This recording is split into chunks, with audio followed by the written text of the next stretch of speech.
Speed Radio. 10h midi, en direct du Festival Off d'Avignon, Nadir Amaoui. Bonjour à tous et bienvenue sur la matinale de Speed Radio. Aujourd'hui, avec ma chère et adorable compatriote parisienne Lisa, nous recevons... Nous recevons Benoît Solès. Benoît, bonjour. Salut Nadir. Qui vient nous parler de la pièce Le Secret des Secrets, ta nouvelle création qui se joue en ce moment au Festival d'Avignon, au Théâtre Actuel à 13h50. Alors, est-ce que tu veux nous pitcher le spectacle ou est-ce que tu veux qu'on fasse nous un petit résumé ? Là, je te laisse choisir. C'est toi le maître de l'émission. Ah bah d'accord. Je te laisse pitcher le spectacle. C'est toujours intéressant de voir comment quelqu'un qui l'a vu le raconte.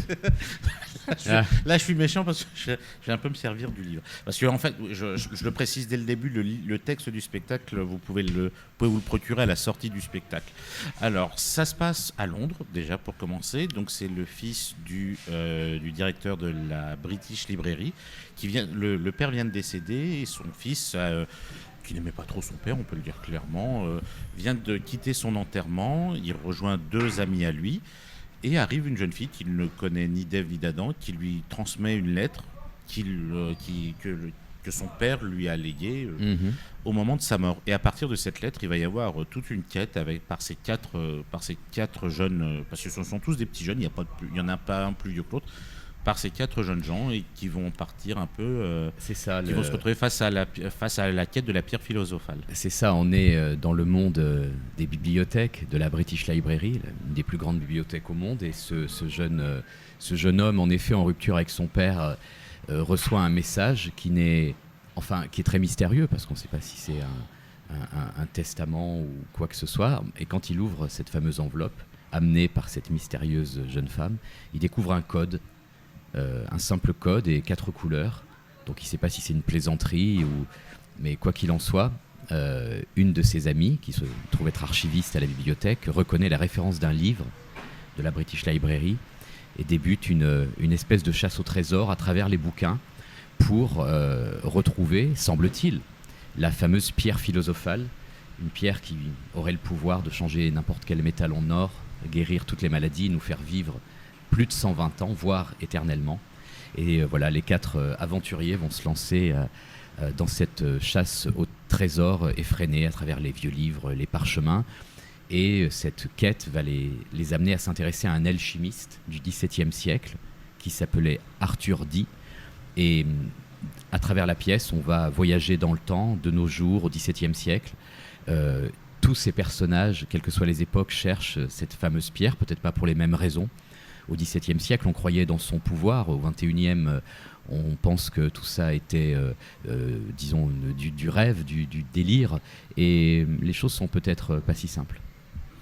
Comment as-tu entendu parler ? Puisque on le précise que pour écrire cette histoire, tu t'es basé sur les recherches académiques de Médiane Piorco. Alors, moi, j'ai vu tes pièces précédentes que j'ai trouvé absolument sublimes, que ce soit La Machine de Turing ou La Maison du Loup. Après avoir découvert ces recherches, comment as-tu envie d'écrire une pièce justement autour de cette légende de la pierre philosophale ? Bon, déjà, à la base, moi, j'ai toujours été un fan des romans d'aventure, ce qui m'a conduit à écrire La Maison du Loup, mais aussi de ce qu'on appelle l'heroic fantasy, c'est-à-dire Le Seigneur des Anneaux, d'une certaine façon Harry Potter, et de façon plus contemporaine avec mon adolescence, le Club des 5, etc. J'ai vu tous les Indiana Jones, dévorer le Da Vinci Code, et mon livre préféré, peut-être Le Nom de la Rose, d'Umberto Eco. Qui est mentionné dans la pièce. Lisa a raison, qui est mentionné dans la pièce. Et donc voilà, moi j'avais ce bagage-là, et un jour en allant jouer à Toulouse, La Maison du Loup, Turing, je sais plus, je suis tombé sur un article dans Midi Libre qui était titré « Une jeune chercheuse américaine a décrypté la recette de la pierre philosophale ». Alors moi, ça m'a tout de suite évidemment intéressé. J'ai lu l'article et j'ai eu, de façon instinctive, une idée, c'est de me dire « Mais tiens, c'est marrant, on n'a jamais traité au théâtre, mais jamais, hein. Ou alors si quelqu'un l'a fait, je suis curieux de savoir, mais j'ai cherché, on n'a jamais vraiment traité ce thème-là au théâtre, l'aventure un peu ésotérique, en fait voilà, une espèce de Da Vinci Code théâtral. Et je me suis dit, tiens, bah, ça c'est une idée, c'est original, c'est sans doute aussi un peu risqué, et j'ai tout de suite eu, comme cette jeune chercheuse à 30 ans, et qu'elle est d'allure un peu rock'n'roll, j'ai eu cette image d'un groupe, d'un club des quatre, partant à l'aventure. Et je me suis dit que comme aussi la pierre philosophale, ça parle beaucoup de transmission, de savoir, de l'héritage, du rapport aux anciens, aux pères. Je me suis dit, bah voilà, comme c'est une histoire pour des jeunes, il ne faut pas que je joue, hein, parce que moi, je suis un peu trop vieux maintenant, mais ça m'a donné l'envie de faire ma première mise en scène et de choisir 4 jeunes comédiens pour leur donner leur chance, et voilà comment est né le spectacle. Donc c'est ta première. Ça fait combien d'années que tu es dans le théâtre? Ça fait quand même. On va pas le dire, mais ça fait longtemps. Ça fait longtemps. Et c'est ta première mise en scène là sur le Oui, moi j'ai vraiment toujours été un comédien. J'ai vraiment beaucoup joué au théâtre et un peu de tous les styles, de la comédie romantique, du boulevard au théâtre classique, contemporain, exigeant, populaire. J'ai un peu tout fait. Et un virage important, ça a été La Machine de Turing, puisque j'ai écrit cette pièce en voulant rendre hommage à Turing, et elle a changé ma vie, disons. Donc j'ai voulu continuer à écrire, mais ce que je ne veux pas, c'est, surtout après le succès de Turing, c'est chercher à faire une espèce de recette du succès. Je pense que ça n'est pas possible, et donc je cherche même à faire les choses les plus différentes possibles. Dans La Maison du Loup, ma pièce après Turing, on parlait d'un autre grand personnage qui était Jack London, mais déjà j'avais choisi de ne pas le jouer et de présenter une pièce très différente, plus linéaire, plus classique. Et là, pour moi, la chose naturelle, c'était de choisir des acteurs et de prendre le risque de faire ma première mise en scène.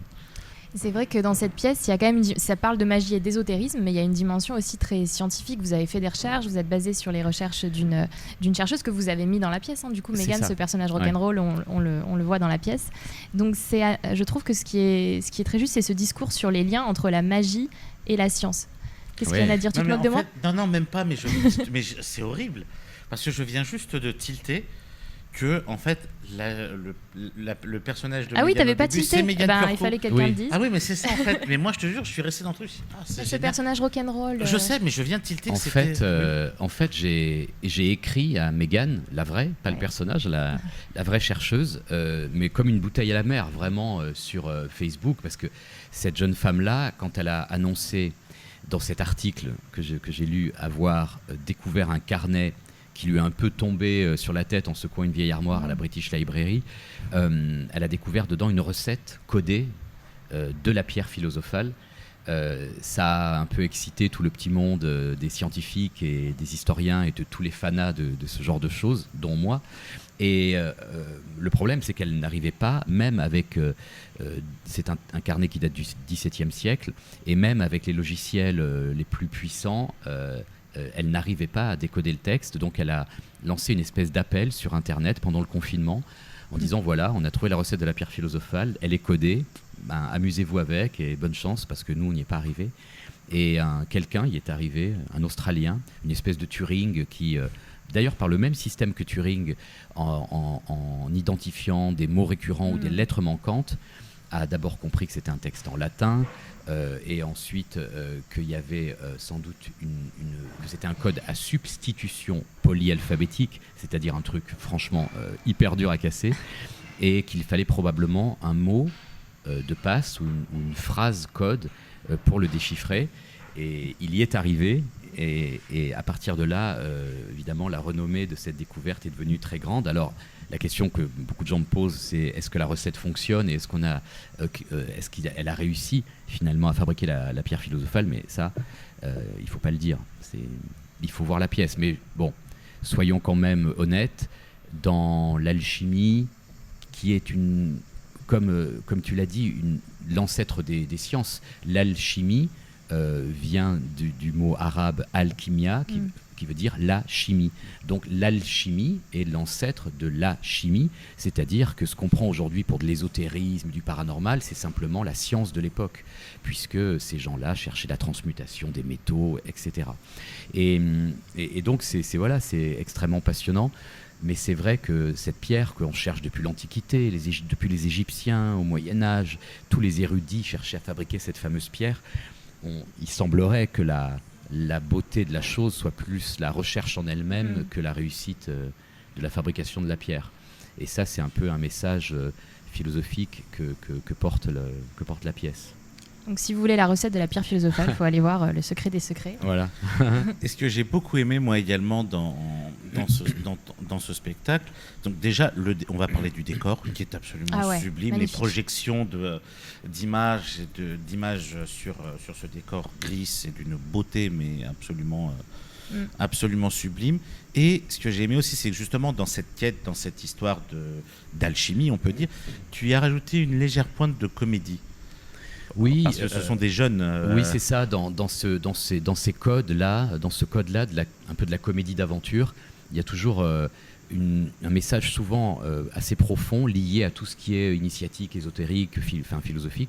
Mais il y a souvent une part de comédie, et notamment quand c'est une bande de jeunes, ils se chambrent un peu, etc. Et voilà, pour moi, ça allait bien, et c'était amusant d'essayer de retranscrire. La ferveur de la jeunesse, puis aussi parfois sa cruauté, parce qu'au départ c'est un petit groupe de 3, et quand Mégane arrive, elle a un peu de mal à se faire une place, et puis finalement ils partent tous ensemble à la recherche de la pierre, et à la fin on sent bien que c'est l'amitié qu'ils ont surtout trouvée. L'amitié et l'amour filial, parce que dans les deux histoires parallèles de John Dee, son fils, et du chercheur et de son fils Jason, il y a aussi cette recherche du père, un petit peu sur les traces t'as du raison, père. c'est vraiment un des thèmes centraux de la pièce, comme cette fameuse pierre, en tout cas la recette de cette fameuse pierre est censée se transmettre de génération en génération, probablement d'ailleurs à travers des initiés, voire des sociétés secrètes comme celle des Rose-Croix. Qui existent vraiment d'ailleurs, je me demandais, oui, les Rose-Croix aussi. Les Rose-Croix existent, ce Ça sont un peu... alors les gens qui s'y connaissent vont dire de cette phrase, mais ce sont un peu, disons, les ancêtres des francs-maçons. La franc-maçonnerie est née au XVIIIe siècle, le rosicrucianisme au XVIIe, et donc voilà, c'est une société secrète de jeunes érudits qui voulaient conseiller les puissants pour leur apporter plus de valeur humaine dans la gestion du monde. Ça serait très utile aujourd'hui. Et voilà, tout ça est vraiment passionnant, parce qu'il y a cette trame historique, philosophique, initiatique, mais je voulais aussi qu'il y ait quelque chose de très humain et d'éternel, et c'est le rapport au père. Et dans l'histoire du XVIIe, cet alchimiste, Arthur Dee, est le fils d'un très grand alchimiste célèbre qui s'appelait John Dee, qui était le conseiller d'Élisabeth Ier. Et ce John Dee est assez fascinant, parce qu'il signait par exemple ses lettres à la reine de son sigle secret qui était 007, ce qui a inspiré Qui on sait. Et c'est aussi un homme qui a eu une grande influence sur son époque. Alors nous, on s'intéresse à son fils, qui est un médecin, qui va être exilé à la cour du tsar de Russie, et qui, parce que sa femme est malade, va se mettre à chercher cette pierre. Et dans la trame moderne, comme Nadir l'a dit tout à l'heure, on a ce jeune garçon, fils du bibliothécaire qui vient de mourir, qui se retrouve avec cette chasse au trésor et ce mystérieux code. Et à travers les deux époques, on va chercher cette pierre pour des raisons différentes, et on va suivre de façon comme ça croisée les deux intrigues. On va marquer une courte pause musicale, mais avant, on rappelle qu'il y a toujours le jeu concours Speed Radio. Si quelqu'un parmi vous souhaite gagner un iPhone 15, c'est très simple, il suffit de répondre à cette question après les 9 ou 12 coups du brigadier. Combien reste-t-il de coups à frapper? Première réponse 3, deuxième réponse 9. Envoyez Speed au 7 14 15, le tirage au sort aura lieu le 21 juillet à 20h. Une petite pause et on se retrouve dans quelques instants. A tout de suite.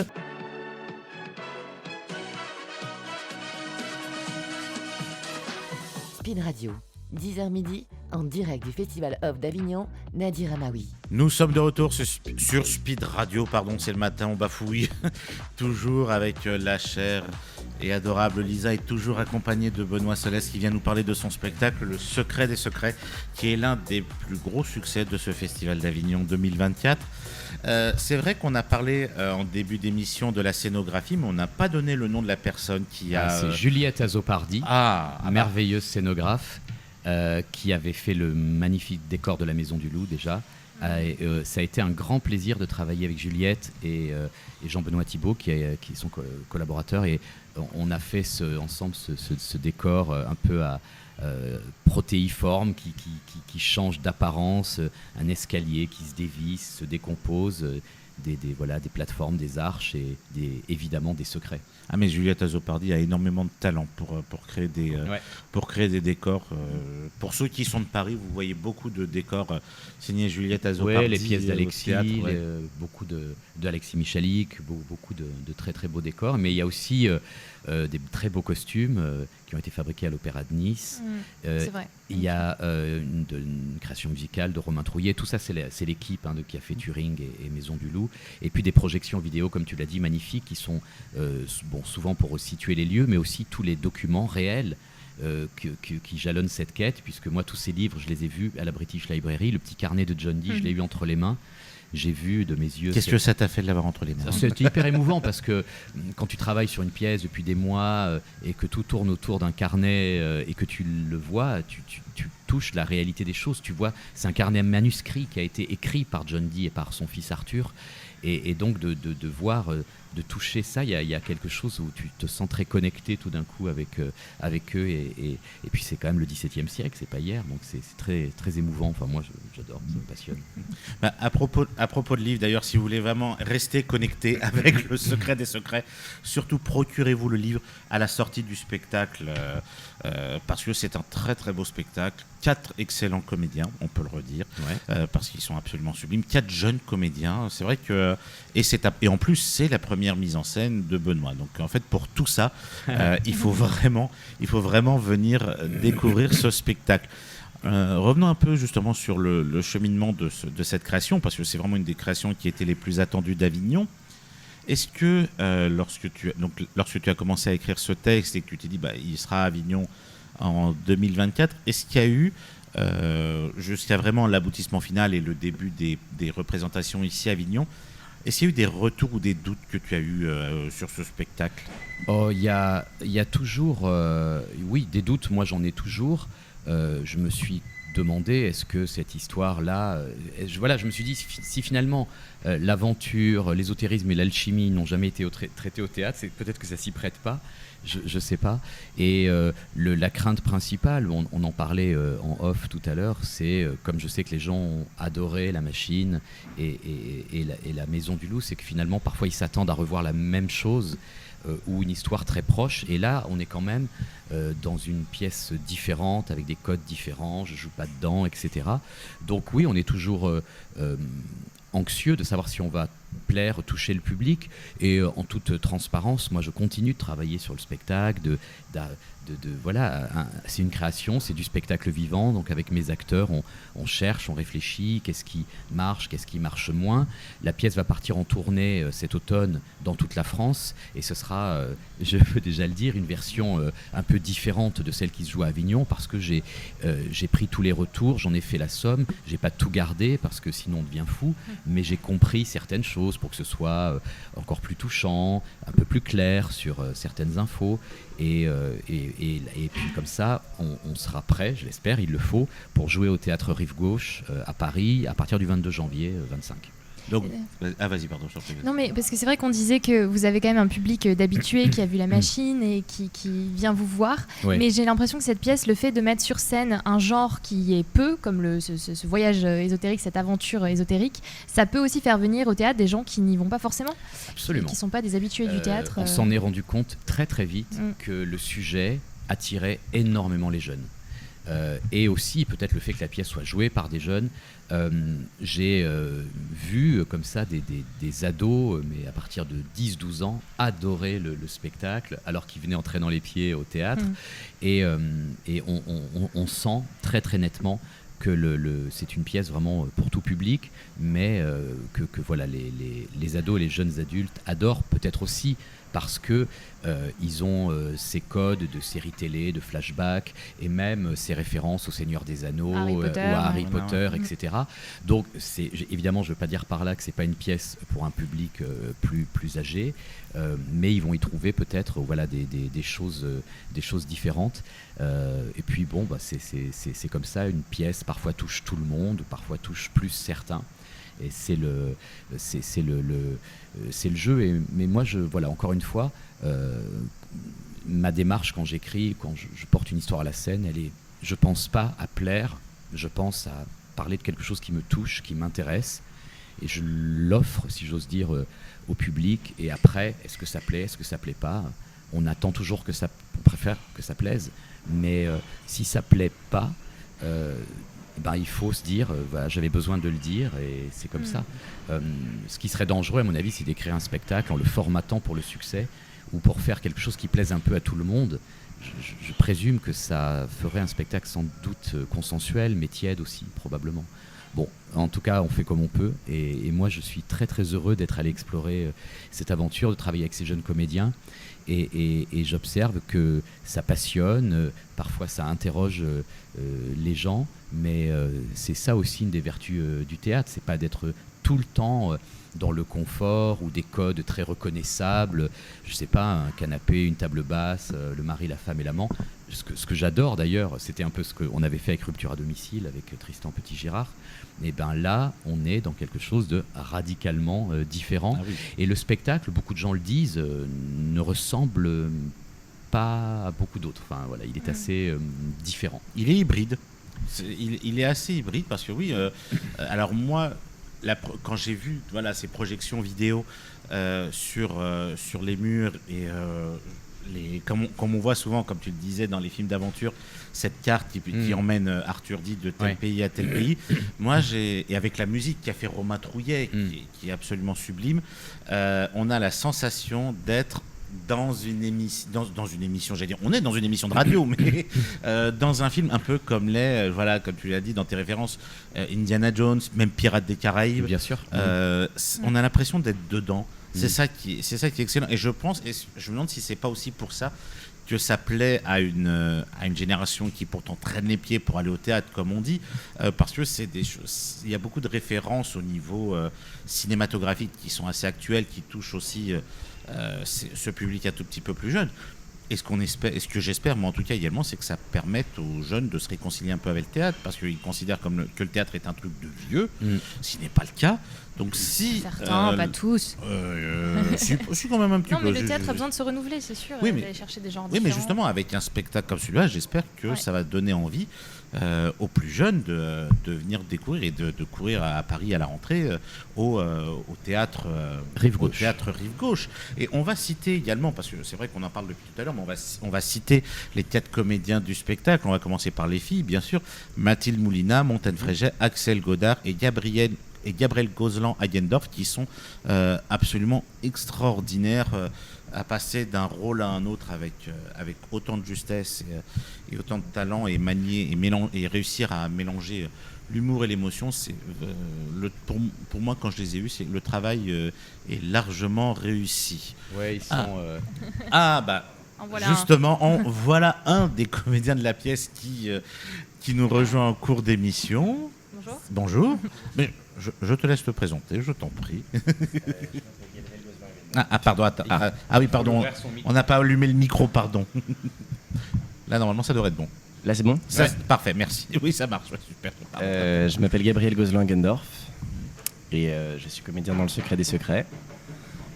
Qu'est-ce que je dois dire de plus pour me présenter ? Non, mais c'est déjà pas mal. Tu peux dire qui tu joues dans la pièce, peut-être ? Je joue Jason Gray dans la trame contemporaine, qui est le fils du conservateur Benedict Gray. Et dans la trame ancienne, je joue Arthur Dee, le fils de John Dee, lui-même médecin, et qui va entreprendre la quête de la pierre philosophale pour sauver son épouse. Alors, avant cette expérience du secret des secrets, je pense que tu avais peut-être vu les autres pièces de Benoît avant, telles que voilà, la machine de Turing, telles que la maison du loup. Comment es-tu apparu sur ce projet ? Moi, comment je suis apparu ? Quand tu es venu sur ce projet, oui. Je connaissais Benoît avant. Enfin, j'étais en formation au Théâtre des Amandiers à Nanterre avec Axel Godard qui joue aussi dans la pièce. Et Benoît connaît toujours d'ailleurs Axel Godard. Et donc j'avais déjà rencontré Benoît en amont et Benoît est venu nous voir jouer aux Amandiers plusieurs fois. Du coup, il a eu l'occasion de me voir plusieurs fois dans plusieurs projets. Moi, j'ai eu l'occasion de voir ses pièces en parallèle. Et puis, vers la fin de la formation, il m'a proposé de rejoindre l'aventure du secret des secrets. Et c'est comme ça que ça s'est fait.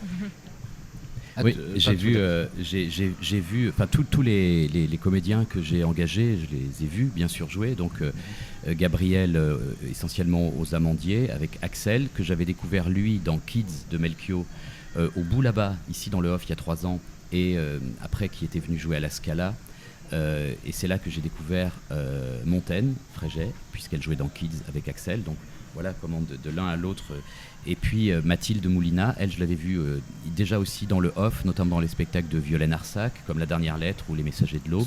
Deux magnifiques pièces. Ouais, des très beaux spectacles. Et puis voilà, petit à petit, le Quatuor s'est formé. Et je suis très content, c'est très émouvant de voir des jeunes beaux et bons comédiens s'emparer du spectacle. Et pour rester dans le thème du spectacle, l'alchimie entre vous 4 a très bien fonctionné dès le début. Oui, bah moi Axel et moi, on vit ensemble à Paris, on est coloc, donc on s'entend déjà très bien. Et, vous avez pu répéter facilement du coup. Ouais, oui, c'est ça, c'est moins compliqué pour les répètes. Non, vraiment, les italiennes étaient plutôt faciles le soir. Mais non, après, il y avait pour moi, c'était 2 inconnus, sachant que Axel et Montaigne se connaissent très bien depuis Kids.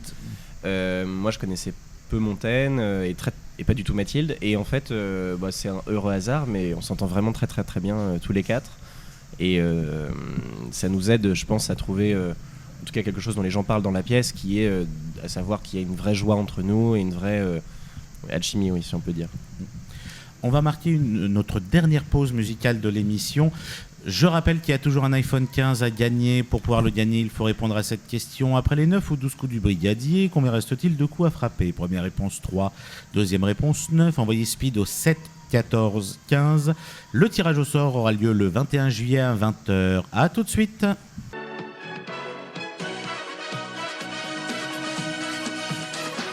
Speed Radio, 10h midi, en direct du Festival Off d'Avignon, Nadir Amaoui. Et ce sont les dernières minutes de cette première heure sur Speed Radio, en direct de la station Namastrio dans le quartier Luna, toujours accompagné de ma chère Lisa et de nos 2 invités du jour, Benoît Solès et Gabriel Gozlan-Gendorf, qui viennent nous parler de la pièce Le Secret des Secrets. On te posait quelques petites questions à ton arrivée, Gabriel, et la question qui m'est venue aussi pendant... hors antenne, bien sûr, c'est est-ce que dans les thèmes qui sont abordés dans ce secret des secrets, est-ce qu'il y a des thèmes, on parlait un peu d'alchimie, de choses qui te parlent beaucoup, ou qui t'ont conquis dans cette écriture, dans cette pièce ? Moi, l'alchimie, pour être tout à fait honnête, j'y connais pas grand-chose. Enfin, j'y connaissais rien. Côté aventure, peut-être. Avant, et c'est vrai que au départ, je l'ai même pas vu comme un...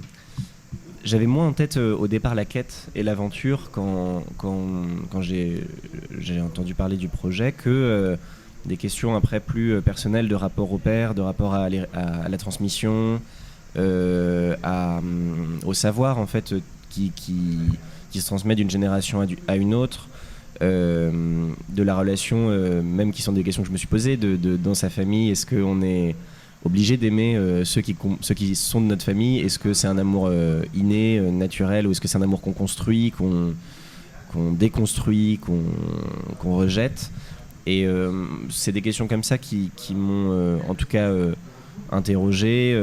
Et puis au niveau de la quête, c'est pas tant la quête de la pierre philosophale, sur quoi je connaissais vraiment rien, que l'idée d'avoir une sorte de groupe en action, un peu à la Club des 5, qui